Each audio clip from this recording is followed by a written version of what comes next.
A team and its city. A city and its team. Before 1950, Evansville was a manufacturing and industrial town surrounded by cornfields. Though it was part of Indiana, its location made it isolated.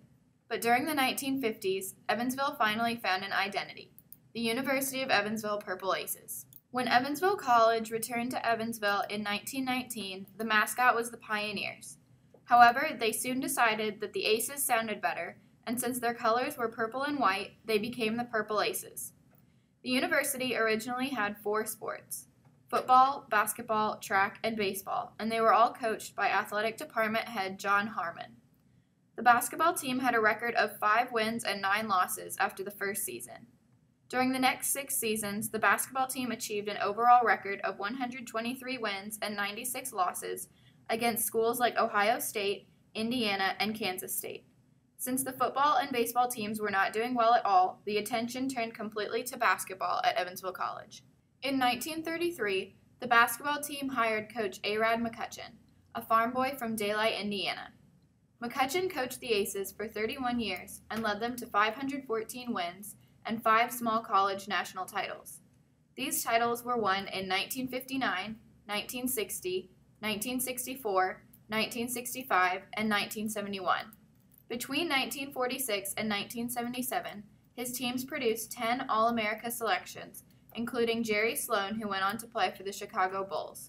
I spoke to University of Evansville's men's basketball coach Marty Simmons to find out more about the rich history of Aces basketball. How is the legacy of Arad McCutcheon still alive at the university?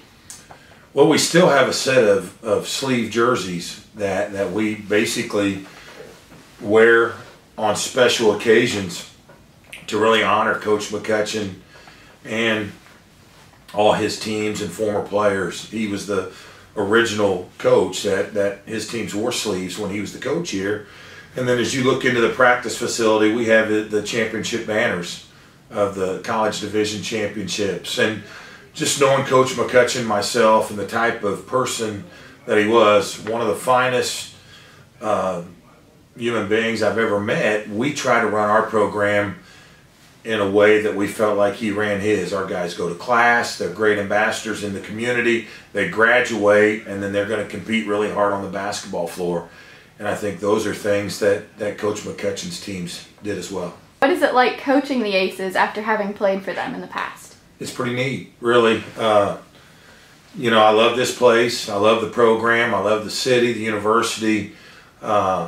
You know, it's a very unique situation in that we're one of the smallest institutions enrollment-wise in the country, but yet we play on a stage where we play in one of the top 10 basketball conferences in the nation. You know, a team that we beat twice last year was in the Final Four.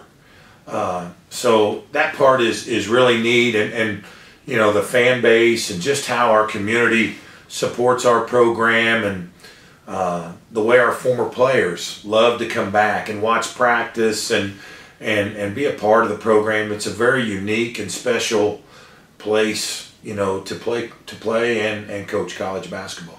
In 1956, Roberts Stadium became home to the Aces men's and women's basketball teams.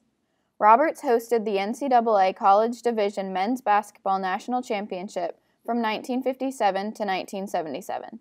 It was also home to the Evansville Thunder of the Continental Basketball Association, coached by UE basketball alum Jerry Sloan.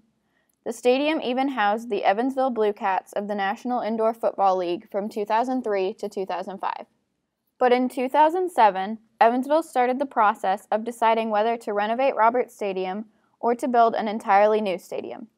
In December of 2008, the City Council approved plans to build the new arena, which opened downtown in the fall of 2011 as the Ford Center. The new arena holds 11,000 people and is used for hockey, concerts, and of course, Aces basketball. What was it like making the transition? Well, it was different, you know, because really a large part of our history and tradition was in Roberts Stadium. It was a terrific place to play college basketball.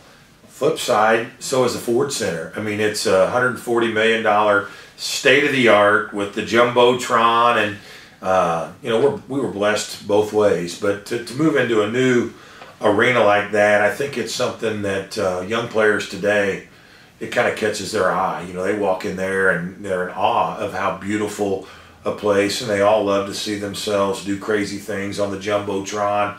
So it was a new and exciting adventure. Aces basketball has been a major part of Evansville history. What started off as a small industrial town flourished under their home team. I'd like to thank Coach Simmons for giving me the opportunity to find out more about the rich history of Aces basketball.